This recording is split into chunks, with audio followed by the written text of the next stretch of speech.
Napag-isip ko lang ulit na to document myself again for a day. And actually late na to.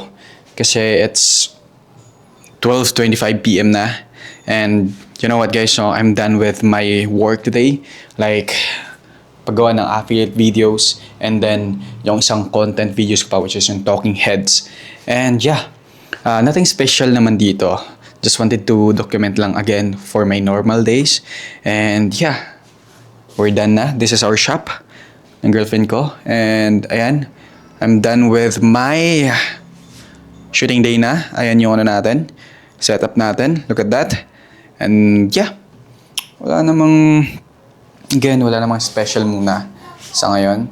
So just wanted to share lang some clips of my life. And since we're done na ngayon, gagawin ko na lang is ligpitan yung mga kalat dito, tapos magigib ako ng water sa labas kasi walang tubig ngayon. And uwi ako, bibili ng ulam, tapos kakain. Tapos yung mga files na sinot ko kanina is itatransfer ko na sa laptop ko and itatransfer ko na sa G drive ko para i-edit ko and then i-edit din ng editor ko. So, yeah, that's it. And stay tuned na lang sa mga mangyayari later.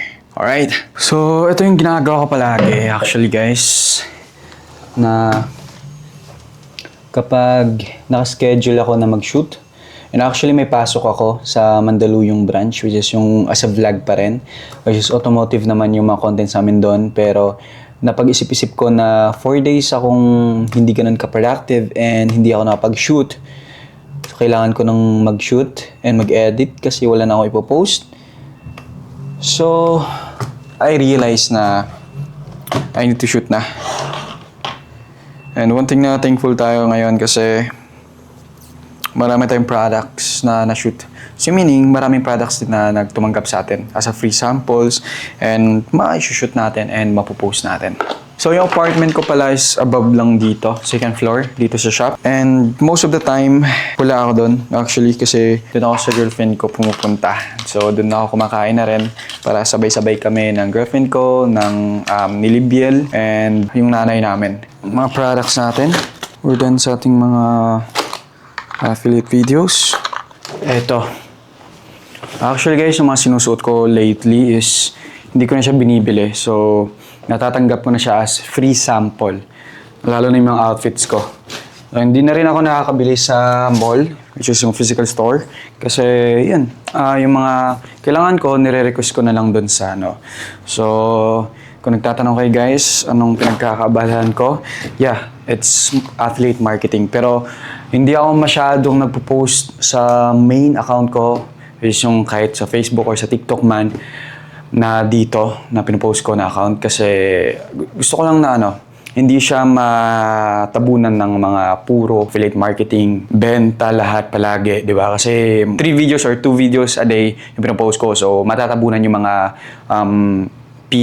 talaga, yung deeper na contents na ginagawa ko talaga, di ba?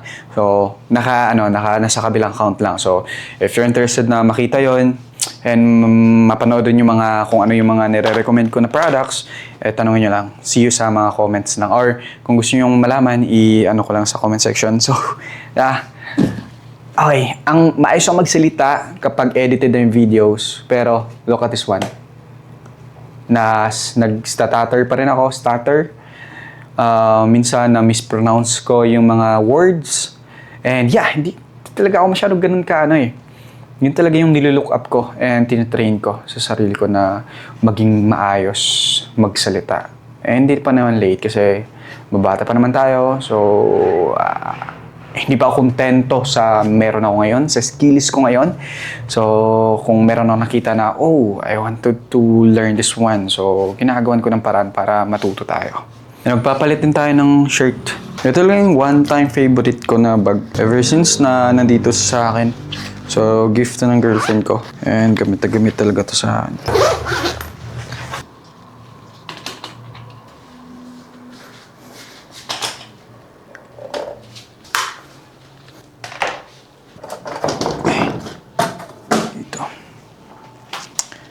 Oh yeah. Buksan natin to.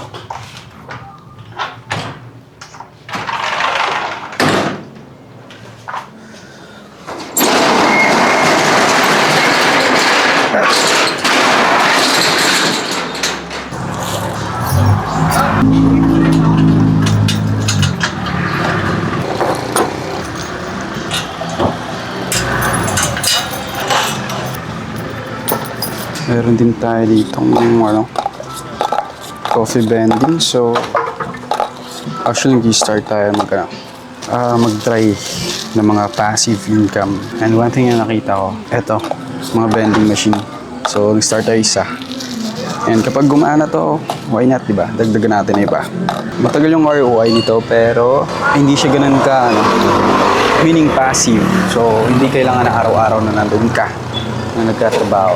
Pwede mo siyang, kahit natutulog ka, kumikita pa rin siya. Kailangan mo lang siya i-maintain.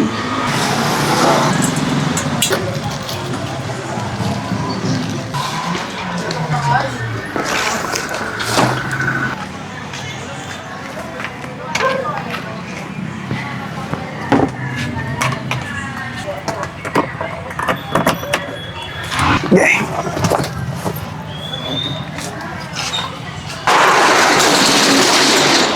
Dito na tayo.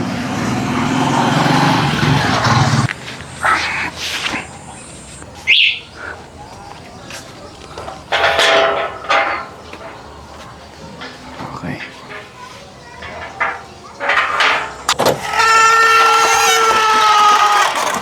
Hi, Nay. Kain na. Ha? Kapit ang ulam. Ah. Hindi na tuloy ang bumili ng ulam. Hi, Lab. Kamusta, Lab? Bakit pag panaginip ko dun? Ano? Meron ka raw close na babae sa isla nyo na hindi mo maiwan-iwan, hindi mo naman ka mag-aaway. Sino yun? Ewan ko sa'yo. Malaman mo yun. Pag meron talagang gano'n, Dito na tayo. Sino yun? na lang ako umuwi. Wala. Okay. Aha. Right, magluluto tayo para sa lunch natin. And yeah. So, nakatulog tayo kanina and it's currently 8:41 PM na. And ngayon, tatransfer natin yung mga sinot natin kanina and then magkakaroon din tayo ng editing. And actually itong video na to i-edit na natin. So sa ngayon yun lang muna and see you sa ating day 3 na pag-document sa sarili natin. That's all. Peace yo.